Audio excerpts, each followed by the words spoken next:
Welcome everybody, this is Alex from The Consultants, and today we'll talk about how to start any business presentation in PowerPoint. In this video, you'll learn why the beginning is one of the most important parts of your presentation, how you should start your presentation for success, and what slides you can use to present your introduction in PowerPoint. So let's jump into it. Let me ask you a question. What is one of the most important parts of any business presentation? It's beginning. Your introduction is crucial because oftentimes people don't pay attention right from the start, don't really know what the presentation is about and what they can expect, and they wonder why they should listen to what you have to say. All of this makes your life hard within the course of your presentation, but it can be avoided easily. The reason for this is that lots of people start their presentations like books. They jump right into the action. But what does work with novels doesn't work with business presentations. One of the first things consultants learn is how to begin any presentation. The introduction is vital for setting the scene with your audience. In her book, The Pyramid Principle, Barbara Minto not only gives priceless advice on how to write introductions, but also how to structure any communication. It's definitely worth a read. Check out our video on how to structure any presentation in the description if you want to learn more about the pyramid principle. So, what should an introduction trigger with your audience? It should get the attention of your audience. Show relevance. Why is what you have to say important for them?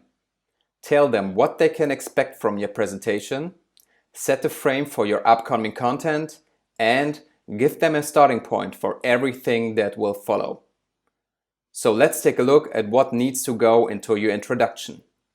The good news is there are only 3 things you need to include in your introduction. The bad news is they need to be bulletproof and on point. The situation. What is fact and what will your audience agree on? Why do we need to talk about that topic right now? This part is vital for triggering attention and relevancy with your audience. It also gives everybody a common ground with facts and information everybody agrees on. The complication or goal. What complication emerges from the situation or what change should be desired? By explaining the problem you want to solve or the goal you want to achieve, you set the frame for your presentation. Everybody will understand why they should listen to what you have to say. The preview or question. This part of your introduction builds the bridge between the situation, complication, and your proposed solution. Because at the end, every presentation contains a proposal the presenter wants the audience to support. Let's look at some further examples to dive deeper. Here's the situation of the first example.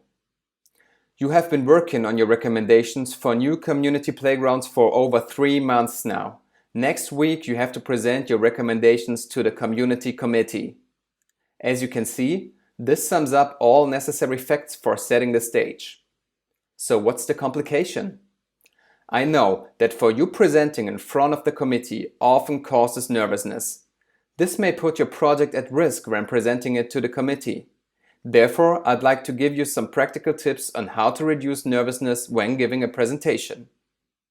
And then the preview on what the presentation is about. First, we'll talk about how to plan your presentation. After that, we'll go through your storyline and slide deck, and after that, we'll finish with some tips on how to present your recommendations successfully. Do you see the magic of our 3-step introduction? With those introductions, anyone will understand why it is important to talk about the topic, what it is we want to accomplish, and what they can expect from our presentation. Pretty cool, isn't it?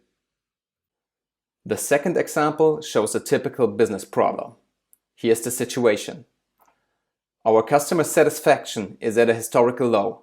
Customers want to get in touch via various channels, WhatsApp, Facebook, chat, etc. and a 24/7 high-quality customer service. Our current organization doesn't meet those needs. Based on the current situation, there's a clear goal to pursue. In order to restore customer satisfaction, we need to improve our customer service and initiate necessary actions for securing long-term service quality. And then the big question, along with an outlook on what the presentation is about. How can we do that? We need to agree on a common goal for customer service with clear KPIs. Based on that, we need to shift our focus from product to customers and develop an action plan on how to implement customer centricity in our daily business. Et voila! Everybody will be on the same page and ready for your presentation. Now, let's look at 2 ways to transfer our 3-step introduction into a PowerPoint chart. Let's start with example 1, the community committee. The PowerPoint slide consists of 2 parts, the current situation and the corresponding goal. As you can see, the content from our example has been divided into short bullet points along with additional information. Most important aspects have been printed bold in order to make them stand out for your audience. The action title of the slide sums everything up in 1 sentence. If you want to know why you should use action titles and how to draft them, check out our video on action titles in the description. Use this as the first slide of your presentation, and I promise you'll have your audience's attention for everything you have to say. So let's go on with our second example. The company fighting for their customer satisfaction. This PowerPoint slide consists of 3 parts: the current situation, the emerging goal, and the corresponding agenda along with the question you plan to answer. As before, the content from our example has been divided into short bullet points along with further information. Most important aspects have been printed bold, and the action title of the slide sums everything up in 1 sentence. With this type of introduction, everybody will understand why it is important to talk about customer service and to talk about it now.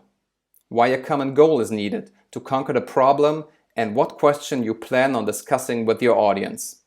Moreover, they'll understand the single parts you're going to present for answering the question.